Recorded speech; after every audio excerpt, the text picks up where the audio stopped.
From LinkedIn News, I'm Leah Smart, host of Everyday Better, an award-winning podcast dedicated to personal development. Join me every week for captivating stories and research to find more fulfillment in your work and personal life. Listen to Everyday Better on the LinkedIn Podcast Network, Apple Podcasts, or wherever you get your podcasts. Did you know that small and medium businesses make up 98% of the global economy, but most B2B marketers still treat them as a one-size-fits-all? LinkedIn's Meet the SMB report reveals why that's a missed opportunity and how you can reach these fast-moving decision makers effectively. Learn more at linkedin.com/meet-the-SMB.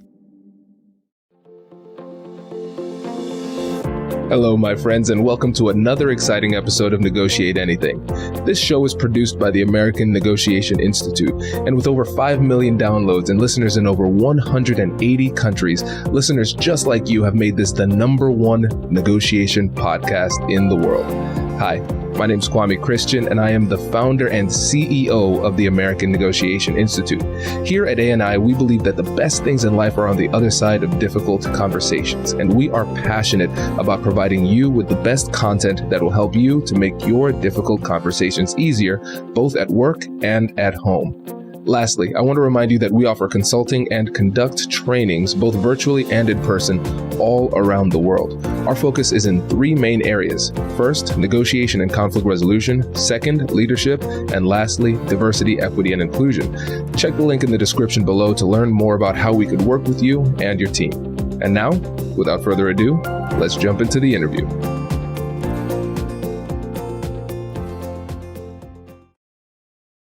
Lisa, thanks for joining us today. Thanks, Kwame. It's a pleasure to finally make it onto the podcast. Privileged to be on this platform. Thank you. No, we're excited to have you. And for me, it is a pleasure to not always be the person who's rescheduling, because usually it's me rescheduling. So whenever somebody reschedules on me, I actually like it because I'm like, see, I'm not a bad person.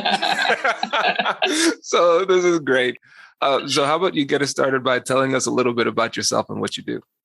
My professional background is my law degree for 5 years.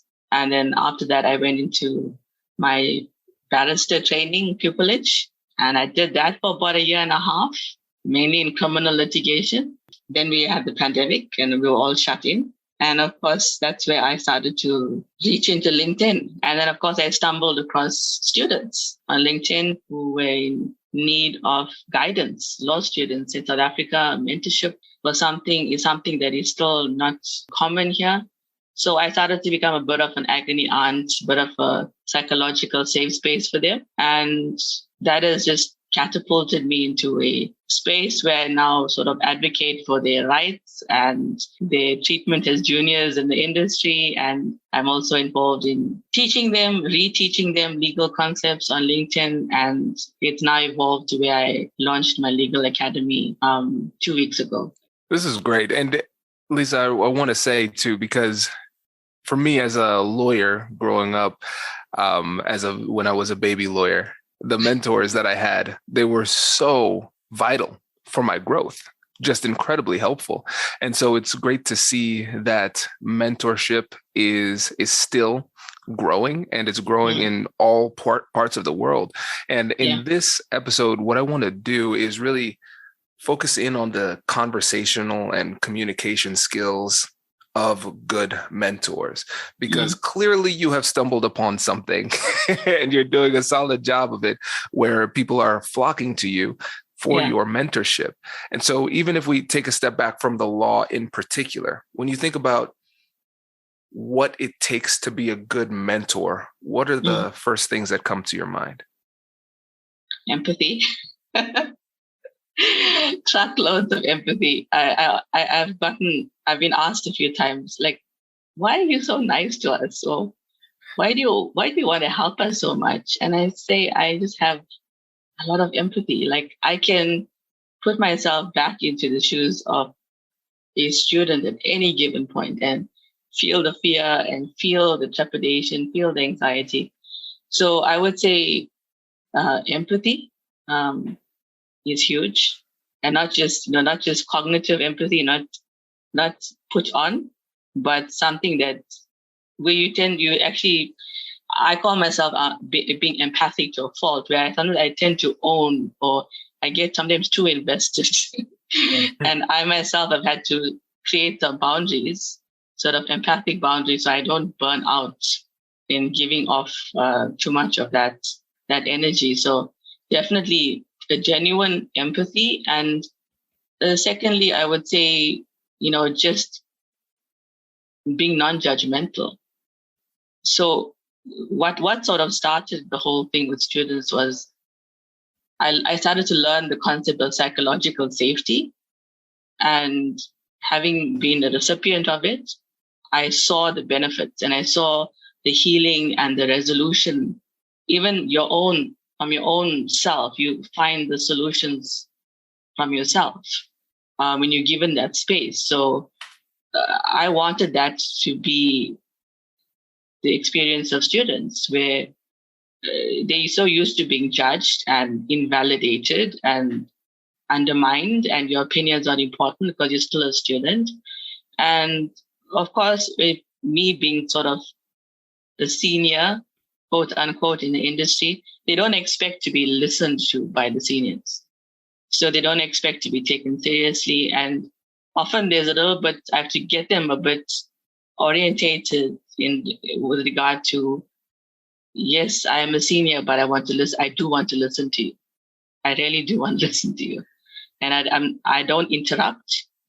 So which gives them that latitude to just sort of run off at the mouth. So yeah, it's empathy, it's psychological safety. And of course, it's just a genuine desire for the other one to succeed. So I'm always repeating myself on that. I say, look, you guys can become better than me. Okay.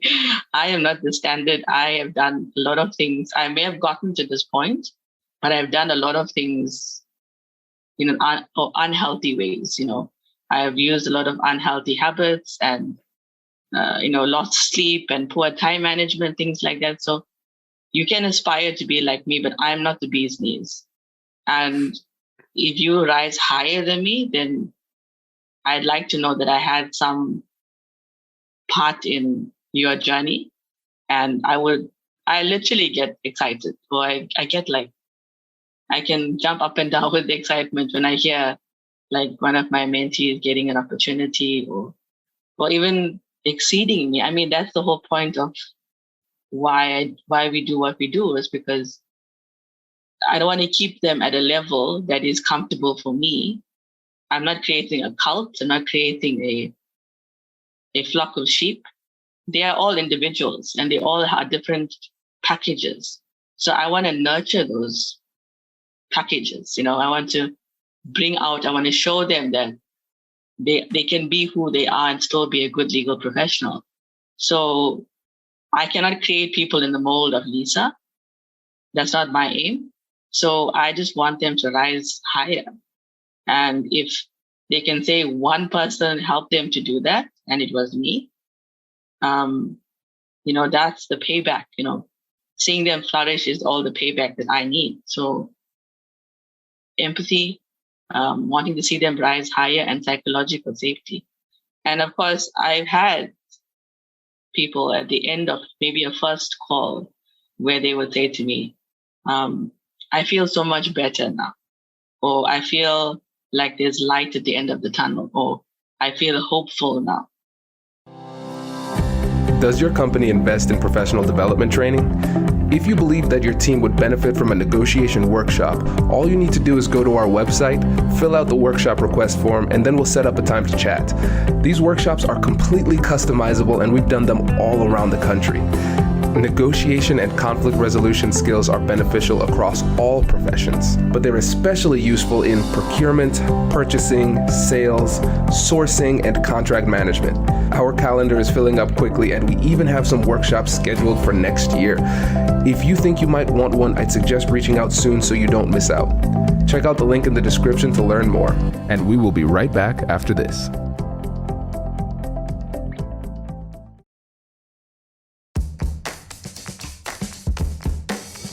Hey you! I'm Andrew Seaman. Do you want a new job? Or do you want to move forward in your career? Well, you should listen to my weekly show called Get Hired with Andrew Seaman. We talk about it all, and it's waiting for you, yes you, wherever you get your podcasts. Small and medium businesses don't have time to waste, and neither do marketers trying to reach them. On LinkedIn, more SMB decision makers are actively looking for new solutions to help them grow, whether it's software or financial services. Our Meet the SMB report breaks down how these businesses buy and what really influences their choices. Learn more at linkedin.com/meet-the-SMB. That's linkedin.com/meet-the-SMB. And that was just me sitting there and listening. That wasn't me lecturing them or dispensing anything to them. And of course, the last thing I think is what we brought up in our, before we went live is the conversation. So now I noticed that there's this trend called reverse mentoring. And it's something that I have already been doing, where I welcome them to teach me back, to mentor me back, because I'm very intrigued by those that are younger than me, who seemingly have much more life experience than I do. At 38, I mean, I marvel sometimes. I listen to a 21-year-old, 22-year-old, and I'm like, where did you get all that experience? You're so young. And so for me, it's fascinating to work with the young ones, because I also learn. And I welcome that. I say, please, I'm not the oracle of knowledge. And if there's something you can teach me, and sometimes I do have older people who are willing to be mentored. So even there, especially there, I say, come, you can give me advice. You can teach me something. I want this to be a two-way. And I think that's where you sort of set that or reduce your burnout, is where you, at some point, you sit back in the conversation and you start drawing.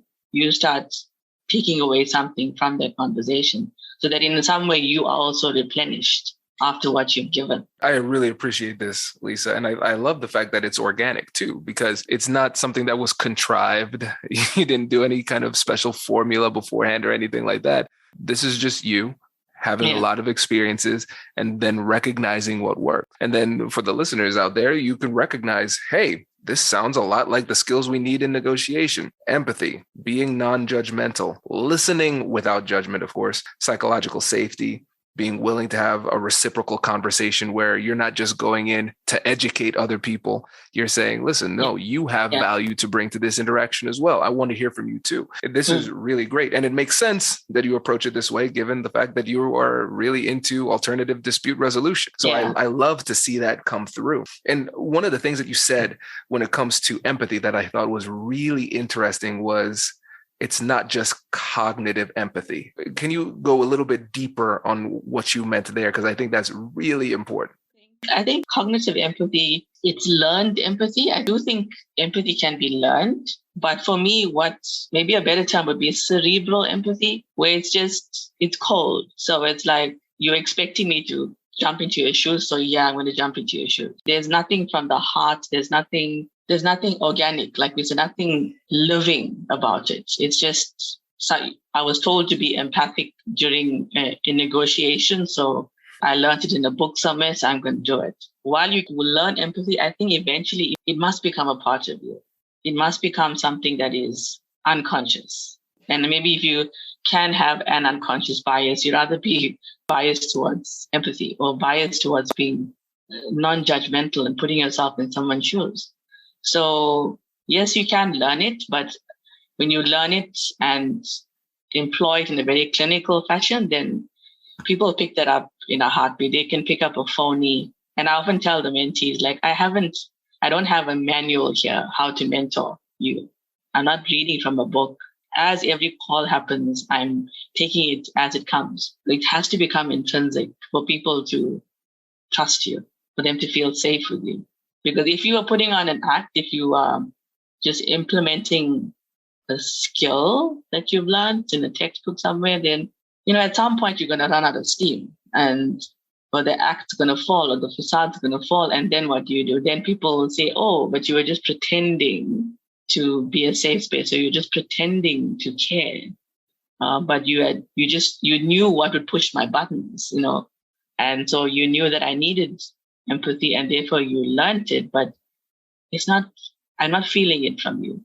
It's not authentic. It's not organic. It's not living. So I say ADR is a lifestyle, because mediators, negotiators, arbitrators, you've got to have certain personal qualities. You've got to have a certain way of life that you bring into each ADR scenario. And if you are naturally empathic, or even if you've learned empathy and it's become part of you, then that's something you're just translating into the mediation space. You don't become empathic just for the sake of the mediation. So that whole lifestyle profession interplay is really important to me, that you are who you are in the profession, and you're the same person outside. It's not a skill set that I learned in law school that I'm now applying to your problem. Comes from who I am as a person. And it's all of those things that I bring to resolving conflict.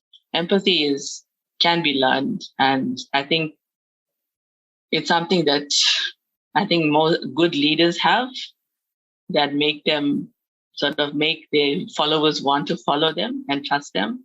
Lisa, this is really interesting because when I think about empathy, the way that you described it is really great, because we have the cerebral empathy, which is like all head, like you said, but the empathy that you're talking about, the true empathy, it's both the head and the heart. You have to be thinking about it, of course, but you really supercharge it once you start to feel it.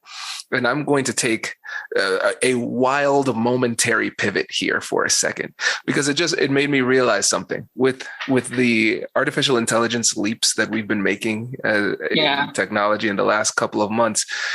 We can see pretty clearly in the near future, there's going to be a time where we can interact with it via chat, or maybe even via voice, where it passes that Turing test where it can convince somebody that it's human. But what we're recognizing is that there's still an element that's missing, even though we could program empathy and we could program the perfect communicator. And it's that element of care. It's the heart piece. We want to believe that the person that we're talking to genuinely cares about our well-being. And that's something that you can feel. And so if you're a negotiator, a mentor, a mediator, a parent, a teacher, or whatever it happens to be, and you're having these conversations and you listen to the podcast, you read a book, and you say, I'm going to be tactically empathetic. I'm just going to use my whole head, and just the head though. I'm not going to open myself up and be vulnerable. We'll see why you'll still struggle in these conversations, because that's when it starts to feel fake, because the person thinks the only reason you're doing this is so you can get what you want. You don't care about me. And I think that's really important for us to articulate here when it comes to maximizing empathy here. Yeah. Like you're saying, you can't teach a robot. There's still that thing you can't put your finger on, that humanity. If somebody knows you truly care, like I've had people tell me, like I said, at the end of the calls, I feel safe with you, or I feel hopeful, or I feel like the light's on at the end of the tunnel now again. And what creates that feeling in them? I didn't say, I'm here to make you feel safe. I'm here to do this. I didn't I didn't condition them to feel safe with me. That whole thing about feeling safe, it evoked something in them, that connection where they say, I can't wait for our next call. And I wouldn't have booked the second call by that time. But they will say, I can't wait for the next call, because there's something, that organic connection, that people just lean in once they know that you are in it for them.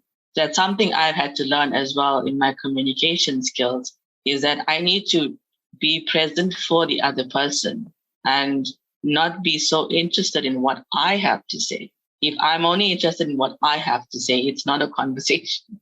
It's just me and a monologue, the Shakespearean monologue. I mean, it's just me wanting to hear myself. And I've had to learn how to be quiet and let the other person finish. And I get annoyed when I'm looking to other people as safe spaces and they are too quick to interject, to stop what I'm saying. And that immediately creates for me a barrier. And like, why don't you let me finish? If you let me finish, then you can give me a better response if I'm completely put my story out there. So it's communicating not at the other person, not to the other person, but with the other person. And of course, that tends to open up, like I said, they will be vulnerable back to you. They will mirror that behavior. And they will say, Lisa, what do you need from me? Or let me give you something from this conversation. And I think all of that happens subconsciously. It's not a decision that we make. It's that safety that comes from that organic connection that makes people want to even reciprocate.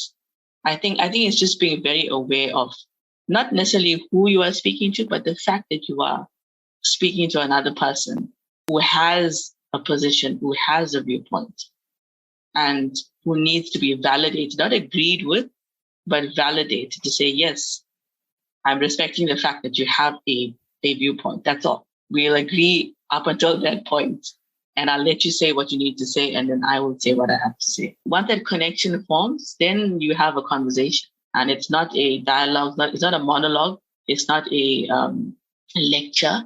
I'll be like, guys, stop me at any point. I love this. This is gold, Lisa, gold. And one of the many gems that you dropped that I want us to explore a little bit further before we wrap up. One of the things that I want to explore is the difference between validation and agreement. Because when you said earlier, we want to be non-judgmental and we want to be able to listen non-judgmentally. I think validation is a really important part of that. But most people struggle with validation because, both you and I were both lawyers, attorneys, barristers, I should say. And I think everybody has a little barrister in their head that wants to litigate every point that we disagree with. It's like, wait, what did you say? Excuse me, no. I need to jump in immediately, and I cannot allow you to continue until you know how wrong you are. And that's something that we need to work on. And so when you're talking about validation, but more specifically, the difference between validation and agreement, what does that mean in these conversations? I think for me, validation involves feelings. And I think one of the sort of the tenets of negotiation is, under the positions that people take are interests and feelings. So I think when you validate somebody, you're saying, I'm appreciating that you have these feelings about this subject or this position. And of course, it's whatever else goes with the feeling. So it's not necessarily you are agreeing with the substance of what they're saying, but you're trying to say, I get where you're coming from. I can see what's motivating your position or what's motivating your part of the discussion. Of course, when you do that, then you are also exercising a certain curiosity to say, okay, so why do you have those feelings? Or why do you have those motivations? What are the drivers that further drive your motivations? And that sort of breaks down positions. Positions, as we know in negotiation, ends up, it's a stalemate. You stay in your corner, I stay in my corner, nobody's backing down. But if we say, look, I'm validating your position, I'm validating also the fact that you are entitled as an autonomous psychological being, you are entitled to a position, you are entitled to a viewpoint, to an opinion. And I respect that. I cannot expect that respect back if I don't validate that position for them. Where I say, you have an opinion, I have an opinion. That's our psychological makeup. It's our design. We inevitably tend to draw battle lines when it comes to contentious positions. But I'm curious about, and I'm going to validate what it is that drives your position. I'm going to validate your feelings because I can't tell you how to feel. I can't say that your feelings are wrong. You can't tell me my feelings because that's my psychology. That's your psychology. So I guess it's breaking down the barrier to get to agreement. If you validate the stuff that underlies people's positions, then you can work your way up to, okay, this is why you have the substance. This is why your position holds such water, is because you have personal motivations, or you have motivation, fearful motivations, or negotiation, mediation. You work towards a solution once you understand what's driving. Yes, very well said. And it's something that is free for us to give, but it can mean the world to somebody else when you take the time to validate. Because when I'm assuming your mentees have experienced this, they feel differently when they speak to you because you're not judging them, you're validating them, right? And it's like, I might not agree with your ultimate conclusion. However, I respect you enough to listen to what you're saying, number one, and then take the time to truly understand how you got to your current position, and then let you know that I see that too. Because we have to let the other person know by summarizing or recapping, just to make sure that you're understanding it the right way. And when I think about validation, I think about it almost like a school teacher in math class, where it's like, okay, so you have to show your work, so we can give you partial credit. I can see how you got to the conclusion. The conclusion is, I might not agree on the conclusion, but I can see the steps and respect that cognitive process. And that alone just works wonders when it comes to these conversations. But the hardest part of empathy and listening non-judgmentally is the restraint and humility it takes to not jump in when you want to. That's something that I really have to practice consciously. Definitely. It's so important. And I think it's pretty safe to say, when it comes to like mental health and well-being related to stress, concerned about the future, things like that, the lawyers and law students in general are a pretty cynical bunch. So the work you're doing is so important. And one of the things that you said at the very beginning was that after they talk to you, they feel better. They feel more hopeful, more positive. And even if they don't leave the conversation with a specific tactic, like, oh, I need to submit this at this time, and I need to apply for this job because it'll lead to that. You certainly give tactical advice, but I think what's even more important is the feeling of hope and positivity. And I think regardless of whether or not somebody is listening to this as a mentor themselves, or just as a person who cares about other people, you could get a lot of value just recognizing that caring about somebody, empathizing with them, listening non-judgmentally, that by itself is enough. But that's where it needs to start. But a lot of times people start with the cold tactics and strategies, and then they wonder why they're not getting the results that they want. So I really appreciate you coming in and kind of walking us through how to connect in this way. And for people who are listening and saying, well, I want to learn more about Lisa, how can they get in touch with you? What's the best way? LinkedIn is my space, and connect, follow, share, like, and subscribe.